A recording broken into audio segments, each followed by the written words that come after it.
Hey, nope. Oh. Nope. Okay. Is it? What? Is it not gonna work?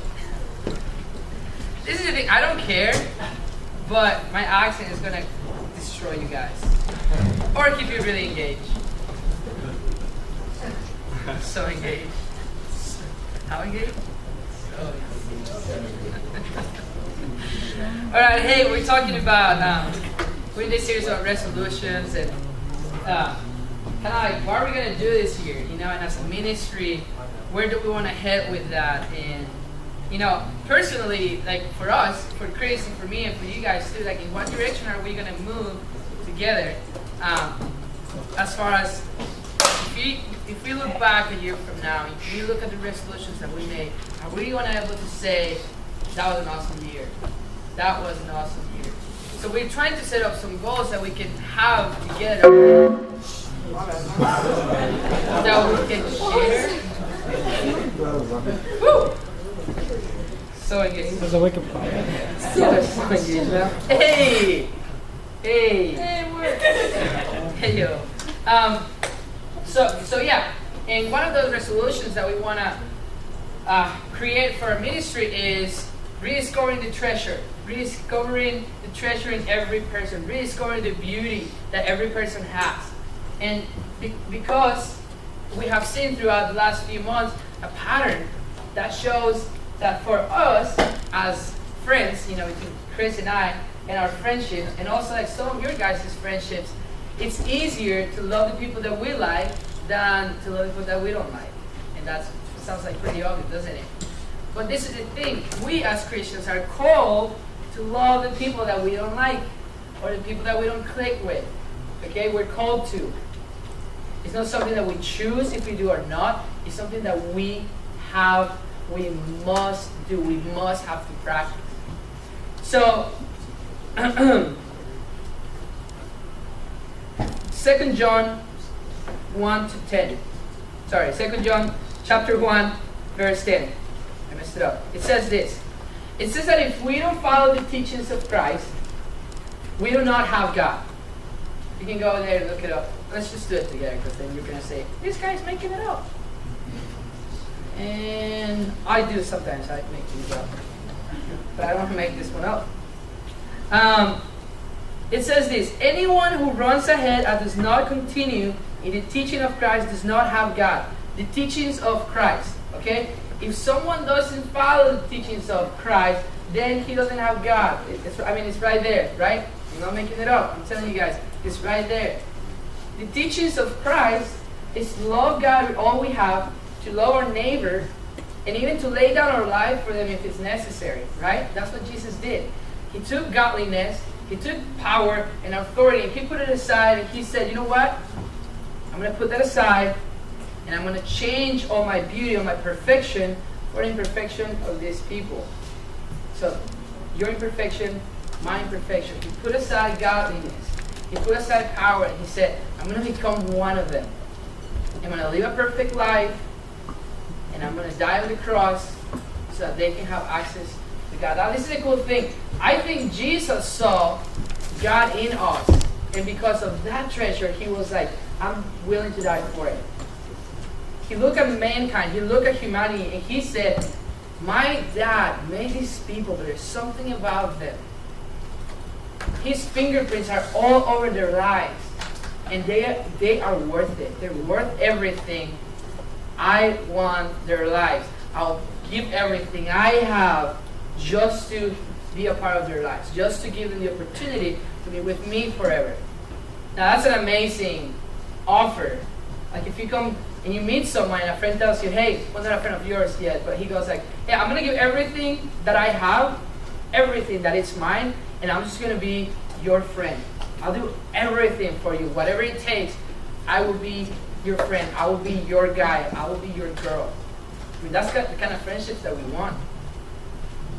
Now, those type of friendships don't happen just because. Then it just kind of like show up and you're like, hey, best friends forever. And there's never challenges, there's never trials that you have to go to, and then you have this great, perfect friendship. That doesn't work that way. The best friends that we have usually are the people that have hurt us the most. But we have chosen to stay with them through that process. We have given them grace, we have given them encouragement, and we have shown them the way. And then those people become the closest friends we have, and the people that we will actually go to war with. If you're going to war, then you want to go with someone that you know, and someone that you trust. Because how do you know that in the middle of the battlefield when you're shooting and your friends behind you shooting too, they're going to see the enemy coming, and there's like thousands of them, and there's like two of you. How do you know that he's not going to run away, or she's going to run away? You're going to keep shooting because you're committed, right? You keep shooting at the enemy. They're coming in masses towards you. Now all of a sudden you look back, and there's no one there. You're in the middle of the field by yourself now. Nobody likes those kind of friendships, right? You want to be able to keep shooting. All of a sudden you hear something, you look back, and your friend's still on the ground, but still shooting. He's being wounded, but still shooting. And you protect that friend with everything you got. Everything you got. You shoot your direction, you turn around, you kind of like make yourself vulnerable a little bit so you can keep shooting here. Because you love these people. You'll die for them. And if you're down, you're expecting your friend to do the same thing, right? To kind of give you some cover fire while you're down. To give you encouragement. Not to say, why did you get hit? No. To say, hey, I got you, it's fine. And this is kind of like, this is the relationship that Jesus has with us. This is what he did. He gave everything away, and he said, I'll be a part of your life. I'll be a part of your life. Now just do the same thing. Now it's so easy for us to love the people that we like. It's so hard to put in practice the same value, the same teaching into people that they're just so different from us. And we're called to love them too. So I dare to say, because it's there, that if we're not loving people, if we're not loving the people that we like, and the people that we don't like, or the people that we struggle to like and to connect with, then we are not Christians. We do not have God in our hearts. And that's a pretty scary thought. It says right there in 2 John, anyone who runs ahead and does not continue in the teachings of Christ does not have God. If we don't love the people that are different from us, then I will challenge the fact that you're a Christian. So how do we do it is the question. How are we going to do this, right? How do we really start liking the people? Or how do we actually start loving the people that are so different from us? We're going to take a look at what Jesus did, and that's going to be in Matthew. We're going to go to the book of Matthew. It's the first book of the New Testament. And we're going to be on Matthew 13, 44. And we're going to stay there most of the time. Okay, it says this. The kingdom of heaven is like treasure hidden in a field. When a man found it, he hid it again, and then in his joy went and sold all he had and bought that field. Matthew 13, verse 44. The kingdom of heaven is like treasure hidden in a field. When a man found it, he hid it again, and then in his joy, he went and sold all he had and bought that field. Now, what does that mean? You read the kingdom of God, and what does Matthew mean by that? You read, you're like, what? This is what it is. The kingdom of heaven in the book of Matthew usually means God, or the kingdom of God. Okay? So every time you read the kingdom of heaven, which is going to be 32 times in the book of Matthew, it means God. So we could read this as the kingdom of God is like treasure hidden in a field. When a man found it, he hid it again, and then in his joy he went and sold all he had and bought that field. Okay? Now our first intention, our first desire is to think that we are the man that sold everything and bought the field. Well, that's not what it is. Because you see, God, you can't buy God. You can't buy the gift of salvation. You just can't. We don't have anything that is worth enough giving or selling that is going to be worth bringing to God and saying, hey, if I give you this, will you give me salvation? He'll be like, nah, no, not worth it. Not enough. And we sell everything we have, and then we still come to him and say, hey, will you take this now? He'll be like, it's not good enough. So the man that saw that value was Jesus. Jesus was the man that gave everything he had, and he went and he bought the field and made it his own. It was Jesus. It wasn't us. So there are 3 things that we're going to learn today, because I was talking with a friend this week, as I get the opportunity to talk to a lot of you guys that come into the office, just open up your hearts, and we came up with the same idea, and it's that people are stupid. We're sitting in the office and we're talking, and we just go like, dude, people are stupid. And we're like, yeah, they are. And she was like, wait, really? Can you say that as a pastor? I was like, yeah. I mean, people are stupid. Think about it.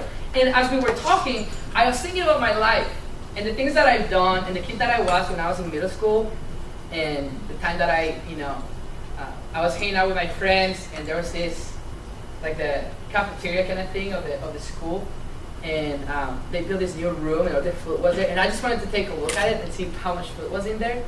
So there was these like bars, kind of on the window, and there's no glass, it's just like the bars. So I held on to it and I pulled myself up to look in, and the bars came off.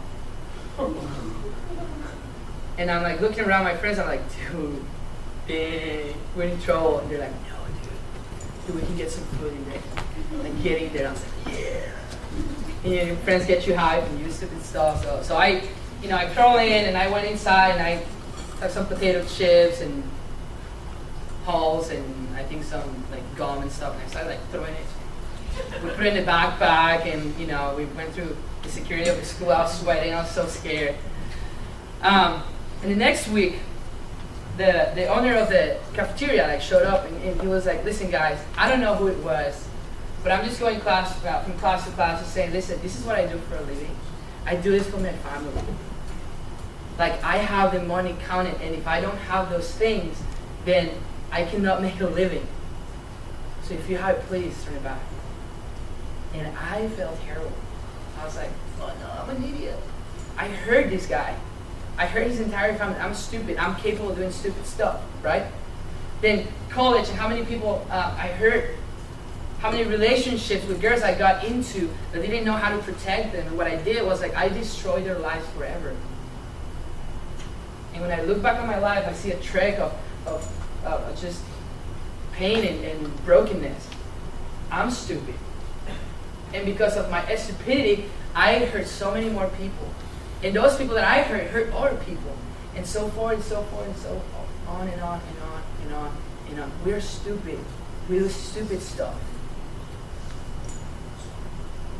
And when I look at that, my question to myself is, who is going to like me? Who is going to be my friend? Because I'm an idiot. And it takes someone courageous and brave to win my heart. And it takes someone with a lot of grace to look at me and say, you're worth it. And along the way, I found people that did that. Number one was Jesus. He did it for me. He changed my life. And then as I learned, and as I read this verse, I got it. I got it. There's something beautiful about relationships, and this is what it is. God made you, and His fingerprints are all over you. Jesus saw that and gave everything away. He saw everything He got, and He bought you. Today we're talking about rediscovering the treasure, what's in you. And what's in you, no matter how stupid you are, is the fingerprints of God. And our job as Christians, our job as 11-12, as a resolution for this year, our job is going to be to find those fingerprints, to find the beauty in people, to find what's worth it about these stupid people. It's going to require work, but we can do it. We can do it. We can actually be called followers of the way, capital W-A-Y, followers of Jesus. Not just Christians, but followers of Jesus. We follow the teachings of Jesus. We love one another. We protect one another. That's what we're gonna do for next year. That's what we want. All right? And there's a way to do it. I'm gonna give you a list of 4 things that you can do to become that kind of a person, that kind of man, that kind of woman that looks into people and fights for good friendships, fights for the people that are so different from you. Because you want to follow Christ. You want to be a good follower of Him. You want to follow His teachings. You want to have strong friendships. part of the conversation with my friend last week when she was like, people sometimes just come and talk to me because they have to, not because they want to. Stupid. And I thought, that's stupid. That's stupid. So the encouragement is, can we do it because we want to, not because we have to? You guys know what I mean? Like, it's so easy for us to just go doing something because we're called to, because it's in the Bible. But what about if we do it because we want to? What if our passions become to pursue people in a real way? What about our gifts and talents? They will come together to actually do things that we want. And what if that wanting that we're going to have for people is to pursue them at all cost and love them at all cost? That will change our ministry. That will change our lives. I told this to one of our kids. Your gifts and talents will take you to places that you can go, but your passions will take you to places you never imagined. So if your gifts and talents are with people and talking to them, use them, that's fine. But what about you add some passion to that? And you see where that takes you. It will be awesome. You'll find friendships that will never be broken. You'll create a group of people. You'll surround yourself with people that are healthy and loving and kind. And those people will surround other people. And those people and other people, and will create a movement. We will create a Jesus movement. We gotta start with us.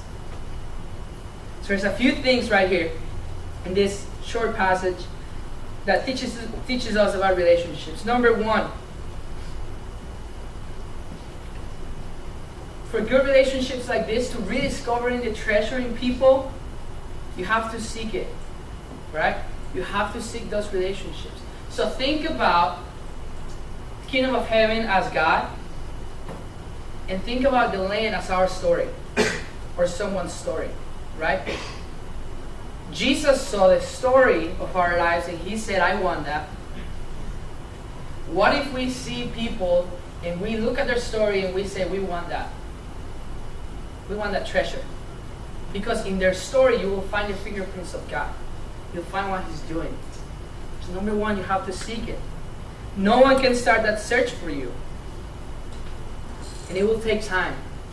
Gosh, guys, good relationships take time and take effort. Waking up early in the morning, some of you guys do it, I know, and go to the mountains and you guys go and watch the sunset and you guys pray together and all that stuff. That's cool. You want to be a part of that? Talk to us. I'll connect you with the people. You can go and do that. It's awesome. It requires time, gas money, yeah, and sometimes coffee, right? Because if you go out with friends, you have to buy them coffee. Just do it.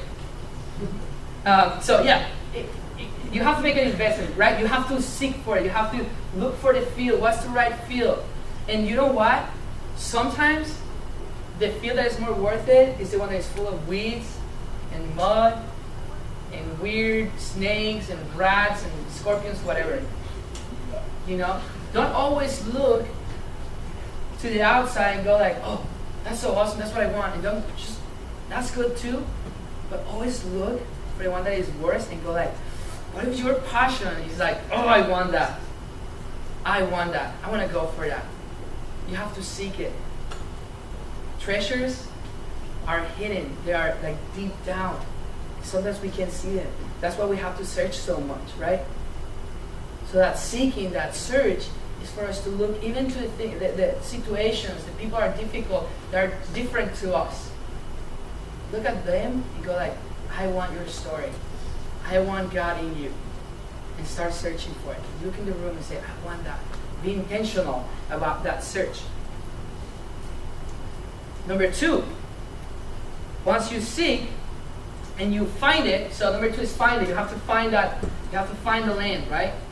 You're seeking around, you're kind of scanning the room, and you go like, yes, right there. There's something beautiful about that person. I want it. And go for it.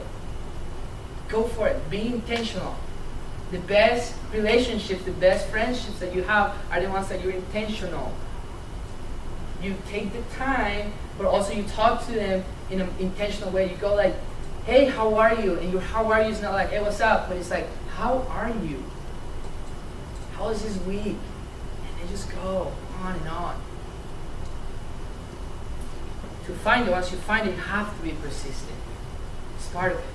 You have to try over and over and over. Now, I'm going to make a disclaimer here.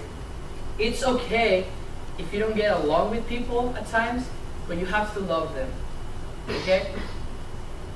So as a Christian, if there is someone that you don't get along with, I'm not saying that that doesn't make you a Christian. What I'm saying is, if you don't get along with them, you still have to love them. You have to be persistent. Okay? And that's alright. I have people that I don't get along with, but I love them. And I do everything in my hands to talk to them and ask them truly, how are you doing? And they will respond with some sarcastic thing, and I don't get sarcasm in English. I can barely speak it. So when they say it, I go like, oh no, here we go. And they say something, and they're like, and they go like, oh, you take sarcasm pretty well. I'm like, no, I don't even know what you meant. I just laugh.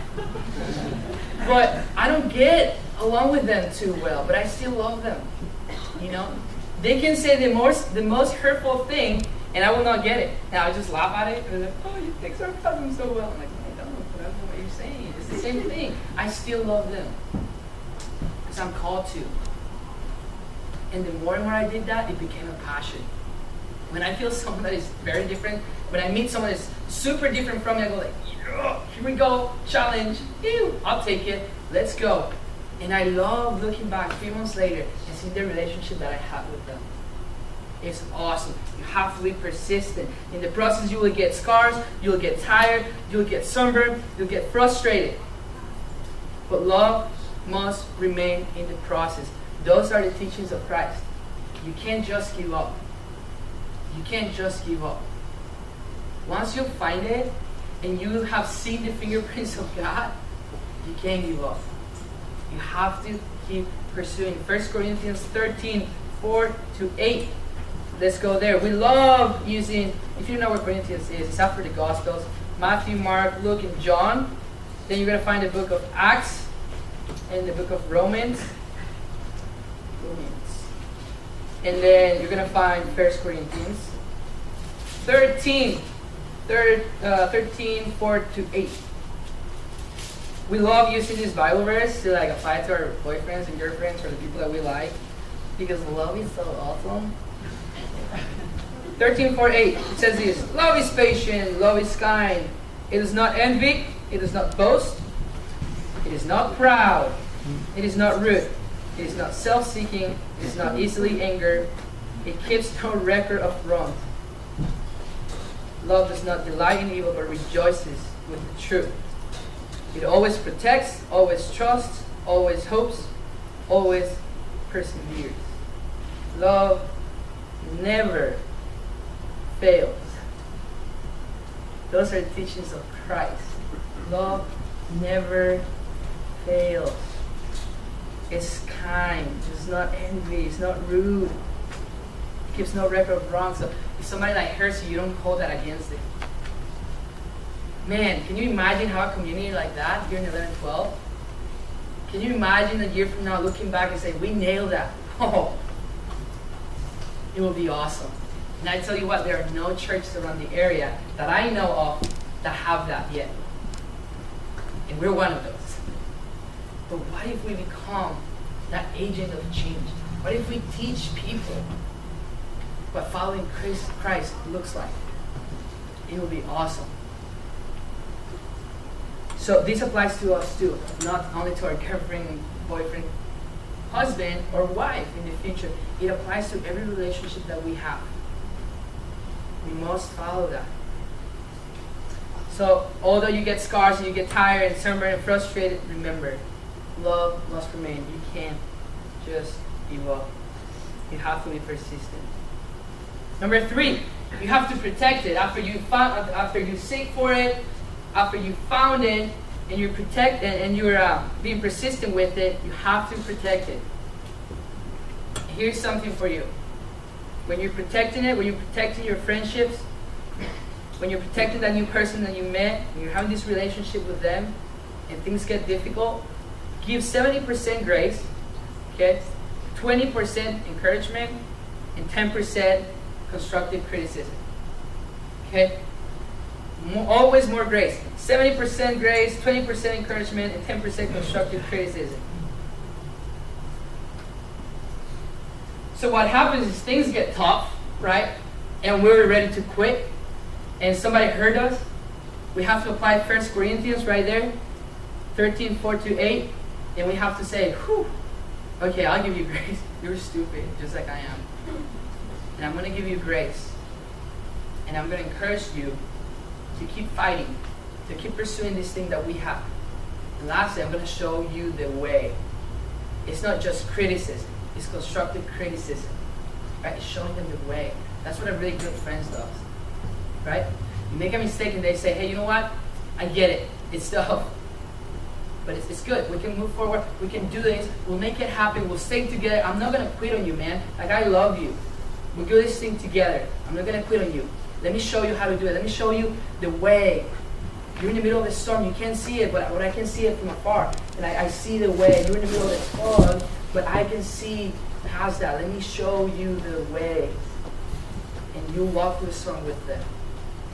That will make friendships that will last forever. But you have to seek it first. Seek the fingerprints of God and the people that are around you, the people in ministry.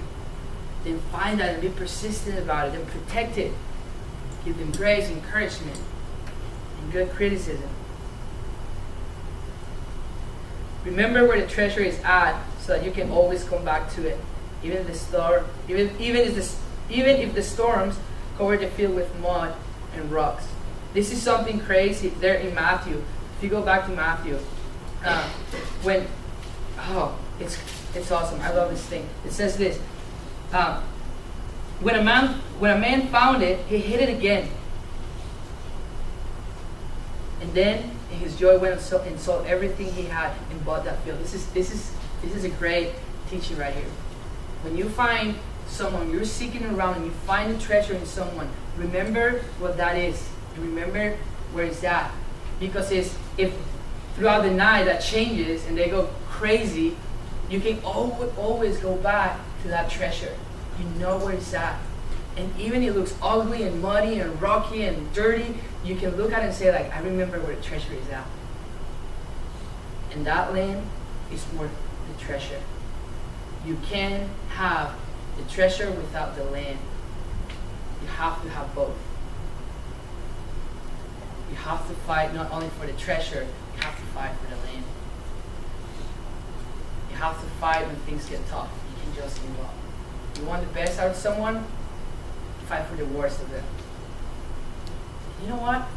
Make those losses, like those battles that you lose with those people, make that the fuel that get your friendship going. Okay? If you lose a battle, use that in your friendship to become the reason that you encourage each other and you fight for that friendship. Don't give up. Things get tough, go like, I'll use that, I'll fight even harder. I will not give up. So protect it. And lastly, just own it. Buy it. Get rid of everything that you have, like Jesus did. He sold all he had and bought that field. Pride, ego, hurt, get rid of that stuff. Get rid of that stuff and go like, I'm going to own this friendship. I'm going to fight for it. When things get tough again, just go and be like, hey, this is not easy for me, but the things that you've been saying, what you're doing, it's hurting. It's hurting a little bit, you know? It takes a lot of courage to do that. Especially for guys. That's a lie. Especially for girls. It's for both of you guys. It's really hard for us. It requires courage to put down pride and ego and say, hey, what you're doing is not loving towards me. Please let me know if I'm doing something that is making you hurt me back. Because I have no idea. I don't know how to love you. I don't know how to become your friend. I want to be a friend of you. I don't know how to. Can you teach me how to? I want to own this thing. I'm probably doing something wrong. Start there. Hey, I know I'm doing something wrong. I don't know what it is. Can you tell me? Let's do this. Let's do this. Get rid of everything you have that Jesus did. He gave away. Lordship, in power, and he said, I will buy that land. He didn't say, I will buy the treasure. He said, I'll buy the land, and I'll take the treasure that comes with it. The treasure is just a little part of it. The land is big.